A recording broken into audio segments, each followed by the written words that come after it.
ইরানে ইসরায়েলের অব্যাহত হামলার মধ্যেই দাপটের সাথে কথা বলে যাচ্ছেন ইসরায়েলের প্রধানমন্ত্রী বেনিয়ামিন নেতানিয়াহু।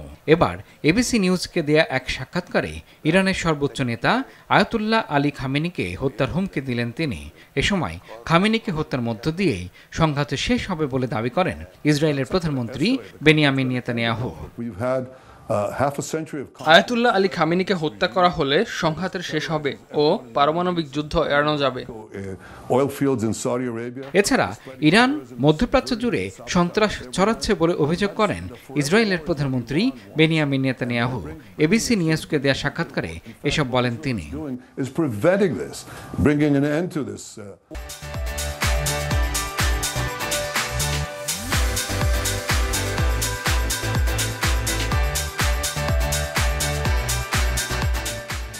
ইরান দীর্ঘদিন ধরে মধ্যপ্রাচ্য জুড়ে সন্ত্রাস ছড়াচ্ছে। ইরান চিরস্থায়ী যুদ্ধ চায় ও ইসরায়েলকে পরমাণু যুদ্ধের কিনারায় নিয়ে এসেছে। ইসরায়েল এই আগ্রাসন ঠেকাচ্ছে এবং এটা ঠেকাতে হলে অশুভ শক্তির বিরুদ্ধে দাঁড়াতেই হবে।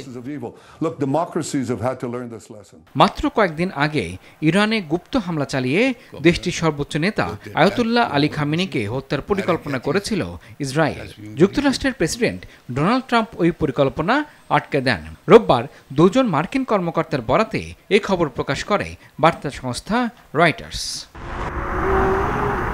গেল শুক্রবার ভোররাতে ইরানে হামলা চালিয়ে দেশটির সেনাপ্রধান অভিজাত ইসলামিক রেভলিউশনারি গার্ড কোরের প্রধানসহ অন্তত ২০ জন ঊর্ধ্বতন সামরিক কর্মকর্তাকে হত্যা করে ইসরায়েল। সেদিন হামলায় খামেনির একজন উপদেষ্টাও নিহত হন। থেমে নেই তেহরানও। ইরানও ইসরায়েলের প্রতিশোধমূলক হামলা চালায়। এ নিয়ে দুপক্ষের মধ্যে থেমে থেমে চলছে পাল্টাপাল্টি হামলা।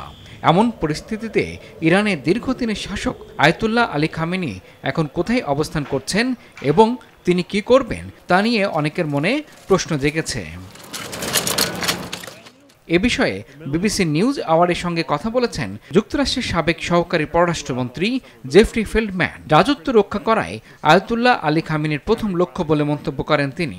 তাই রাজত্ব টিকিয়ে রাখতে যদি খামেনিকে কিছু ছাড়ও দিতে হয়, যেমন যাদের তিনি শয়তান বলে বর্ণনা করেন, সে যুক্তরাষ্ট্রের সঙ্গেও যদি আলোচনায় বসতে হয় তিনি তা করতে প্রস্তুত থাকবেন বলেও আশা প্রকাশ করেন জেফরি ফেল্ডম্যান।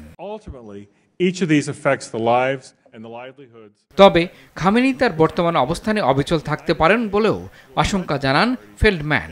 এছাড়া এই যুদ্ধ ইরানকে পারমাণবিক বোমা অর্জনের প্রচেষ্টা আরও জোরালো করতে উদ্বুদ্ধ করতে পারে বলেও মন্তব্য করেন তিনি।